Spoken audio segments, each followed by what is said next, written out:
Hello friends, good morning. कैसे हैं आप सब? उम्मीद करता हूँ सब अच्छे होंगे, मस्त होंगे, स्वस्थ होंगे। दोस्तों, मेरा नाम संतोष यादव है और करेंटली मैं इंडियन रेलवे में वर्किंग हूँ।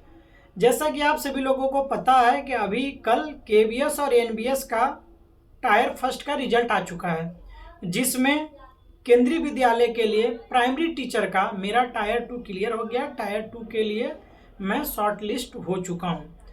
तो टायर 2 की तैयारी किस तरीके से करना है, क्या है सिलेबस, क्या स्ट्रेटजी होनी चाहिए, डिस्क्रिप्टिव की तैयारी किस तरीके से करना, ऑब्जेक्टिव की तैयारी किस तरीके से करना, सब कुछ इस वीडियो में डिटेल में मैं बताऊंगा। कुछ लोगों का कमेंट आया था कि भैया आप किस तरीके से तैयारी करेंगे, अपनी खुद की स्ट्रेटजी आप शेयर कीजिए। तो देखिए, सबसे पहले आप लोगों को बता दूं, मैं बहुत एक्सपीरियंस नहीं हुई, आप मुझे बहुत ज्ञान है, बहुत नॉलेज नहीं, कुछ भी नहीं है।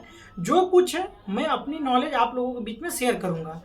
तो बस मैं अपनी खुद की स्ट्रेटजी बताऊंगा और आप लोगों को बता दूं, जितने कैंडिडेट पहली बार हमारी वीडियो को देख रहे होंगे, जो पिछली वैकेंसी केबीएस की 2022 में आई थी, उस वाले केबीएस प्राइमरी टीचर में मेरा प्री निकल चुका था और मैं इंटरव्यू तक गया था। फाइनली इंटरव्यू में मेरा शॉर्टलिस्ट नहीं हो पाया था, चाहे मेरा बैड लक कहिए या मेरी कुछ कमी रही होगी।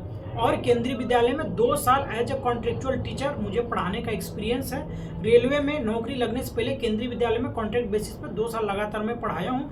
तो इंटरव्यू के बारे में भी आप लोगों को सजेस्ट करूँगा, इसलिए मैं बोलता हूँ आप लोगों को, जितने भी कैंडिडेट नए हैं और टीचिंग एग्जाम या किसी भी गवर्नमेंट एग्जाम की तैयारी करते रहते हैं, तो चैनल को प्लीज़ लाइक सब्सक्राइब जरूर कर लिया कीजिए, क्योंकि मैं अपने एक्सपीरियंस के बिहाफ पे जो भी जानकारी मुझे है, जो नॉलेज है, मैं आप लोगों तक लाता हूँ। तो चलिए स्टार्ट करते हैं अब वीडियो में क्या किस तरीके से स्ट्रेटजी होनी चाहिए। तो देखिए, सबसे पहले मैं बता रहा हूँ केबीएस पीआरटी टायर 2 की स्ट्रेटजी मैं बता रहा हूँ, क्योंकि मैं टायर 2 की स्ट्रेटजी किस तरीके से मैं खुद की स्ट्रेटजी बना रहा हूँ। तो स्ट्रेटजी को मैं 2 पार्ट में यहाँ पे डिवाइड करूंगा। सबसे पहले ध्यान से सुनिएगा, ऐसे कैंडिडेट जो 2-4 साल 5 साल से किसी न किसी गवर्नमेंट एग्जाम की तैयारी कर रहे होंगे, चाहे वो टीचिंग से रिलेटेड हो या रेलवे से रिलेटेड हो या एसएससी से रिलेटेड हो, अगर उस तरीके के कैंडिडेट होंगे तो डेफिनेटली उनका मैथ रीजनिंग 2 चीज़ तो 100% स्ट्रांग होगा। मैथ रीजनिंग, तो जिन कैंडिडेट का मैथ रीजनिंग ठीक ठाक है, इंग्लिश भी ठीक ठाक होगा। अगर इंग्लिश नहीं ठीक ठाक होगा तो उनको इंग्लिश पे कमांड करना होगा। अब टायर 2 का आप सिलेबस देख चुके हैं कि इसमें इंग्लिश का पैसेज आएगा, हिंदी का गद्य साहित्य आएगा, व्याकरण हिंदी से आएंगे, इंग्लिश से ग्रामर आएंगे, ये तो 2 सब्जेक्ट हो गया। फिर उसके बाद मैथमेटिक्स है, उसके बाद इन्वायरमेंट है, ईवीएस। ये 4 टॉपिक आप लोगों का आएंगे, जिसमें 60 क्वेश्चन आपके ऑब्जेक्टिव आएंगे 60 नंबर का, और 40 मार्क्स का आपके सब्जेक्टिव आएंगे, मतलब डिस्क्रिप्टिव जिसको कहते हैं, जिसमें 10 क्वेश्चन होंगे। अब आपका डिपेंड करेगा, 10 क्वेश्चन में 10 क्वेश्चन 4-4 नंबर का 40 नंबर का दे सकता है, या 5 क्वेश्चन आपका 8-8 नंबर का दे सकता है, 5-5 नंबर का दे सकता है। वो डिपेंड करेगा पेपर किस तरीके से बनाया जाएगा। तो आप लोगों को समझ में आ गया कि 40 नंबर के आपके डिस्क्रिप्टिव आएंगे और 60 नंबर का ऑब्जेक्टिव आएगा। टोटल 100 नंबर पे आपकी मेरिट बनेगी। इसके बाद इसमें जितने कैंडिडेट शॉर्टलिस्ट किए जाएंगे, 2 या 3 टाइम्स कैंडिडेट को इंटरव्यू के लिए बुलाया जाएगा। इस बार इंटरव्यू का वेटेज ओनली 15% है। हमारे टाइम में 30% इंटरव्यू का वेटेज था। जिनको इंटरव्यू में ज़्यादा मार्क्स मिल गए उनके सिलेक्शन होने के चांसेस ज़्यादा थे, लेकिन इस बार सिलेक्शन का मैक्सिमम क्राइटेरिया डिफाइन करेगा आपका tier 2 written exam. Written exam में जितना ज़्यादा मार्क्स ला सकते हैं उस हिसाब का सिलेक्शन होगा।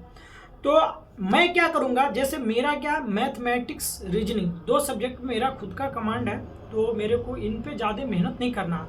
अब मुझे इंग्लिश और हिंदी 2 चीज़ पे और ईवीएस, इन 3 चीज़ पे मुझे मेहनत करना है और ज़्यादा दबाकर मेहनत करना है। तो मैं क्या करूँगा, सबसे पहले मैं जितने भी इंग्लिश के टॉपिक हैं, देखिए अनसीन पैसेज तो आपको जो वहाँ पे आएगा वही करेंगे, लेकिन मैं क्या करूँगा, ग्रामर के जितने टॉपिक हैं प्रॉपर मैं आज से नोट्स बनाकर और डीप में पढ़ाई करूँगा। जैसे मान के चलिए, अगर आपको ग्रामर में आप नाउन पढ़ रहे हैं, प्रोनाउन पढ़ रहे हैं, एडजेक्टिव पढ़ रहे हैं, चाहे प्रीपोजिशन पढ़ रहे हैं, कंजक्शन पढ़ रहे हैं, कुछ भी चीज़ पढ़ रहे हैं, अगर उसका आपको डिस्क्रिप्टिव क्वेश्चन आ जाए कि what is noun and its types of noun, ये दे दे, तो आपको डिटेल में लिखना होगा।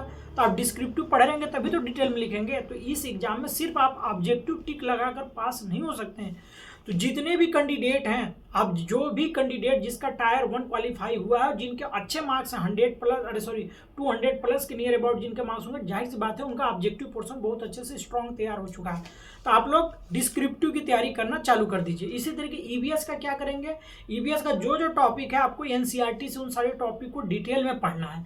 मैथ के जो जो टॉपिक है उनको डिटेल में पढ़ना है। क्यों? क्योंकि ऑब्जेक्टिव के साथ साथ डिस्क्रिप्टिव भी क्वेश्चन आएंगे, तो डिस्क्रिप्टिव आपको लिखना है, लिखने की हैबिट होनी चाहिए। जैसे अभी मेरे को देख लीजिए, 4-5 साल हो गया, मेरा पढ़ाई लिखाई थोड़े कम हो चुके हैं, तो अब शायद डिस्क्रिप्टिव में मुझे दिक्कत होगा, तो मैं तो डिस्क्रिप्टिव पे ज़्यादा फोकस करूँगा, क्योंकि ऑब्जेक्टिव ठीक है, जो आएगा आएगा। और दूसरी चीज़ आप लोगों को बता दूँ कि मैं KBS जो टायर 2 को लेकर मैं बता रहा हूँ, KBS के लिए मैं उतना भी ज़्यादा डिटरमाइंड नहीं हूँ, मुझे निकालना ही निकालना है। मुझे उतना ज़्यादा अभी इस पर एकदम इंटरेस्ट नहीं है कि KBS निकालना है, क्योंकि मैं रेलवे में हूँ। अगर रेलवे में मेरा एक भी प्रमोशन लग जाता तो फिर शायद मैं मतलब रेलवे में ही आगे कंटिन्यू करूँगा। और अगर उससे पहले अगर KBS में लक होगा, निकल जाएगा, तो देखेंगे। पहले तो कोई नहीं बता सकता कि निकल जाएगा, लेकिन ये होता है कि आगे पूरी डिटर्मिनेशन के साथ, पूरी फोकस के साथ, तो उस तरीके में नहीं पढ़ रहा हूँ। क्योंकि देखिए, अगर उस तरीके से पढ़ता तो प्री में भी मेरे भी अच्छे मार्क्स आते, इसलिए प्री में मेरे बहुत अच्छे मार्क्स नहीं आए हैं। और ये रही पूरी स्ट्रेटजी। तो जितने भी भाई बहन आप लोग KBS टायर 2 की तैयारी कर रहे हैं मेरे हिसाब से, और जिनके मैथ कमजोर हैं तो वो इंग्लिश हिंदी के साथ साथ मैथ पे भी कमांड बनाएगा, क्योंकि मैथ देख लीजिए प्री में मैथ और रीजनिंग कितना हार्ड आया था। जिनका भी सिलेक्शन प्री में नहीं हो पाया, वो मैथ रीजनिंग जिनके गड़बड़ हुए होंगे उनका सिलेक्शन नहीं हो पाया, क्योंकि मैथ रीजनिंग में आपके सही सही हो रहे हैं तो मार्क्स मिलेंगे, अगर गलत हो गए तो मार्क्स नहीं मिल पाएंगे।